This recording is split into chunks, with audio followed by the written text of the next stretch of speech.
Down to Tenerife today, so flight time 4 hours 25 minutes, and we'll eventually cruise around 38,000 feet. It's my pleasure to fly you down to Tenerife today. When we get established up into the cruise, I'll come back to you with some further flight details. Initially departing off the southwesterly facing runway out towards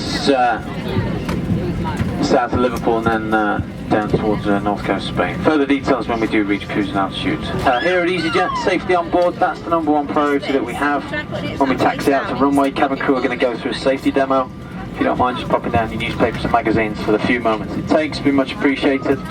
Contains some important information. Once all that's done, I hope you enjoyed the flight with us today. Pleasure to have you on board 1901 Tenerife.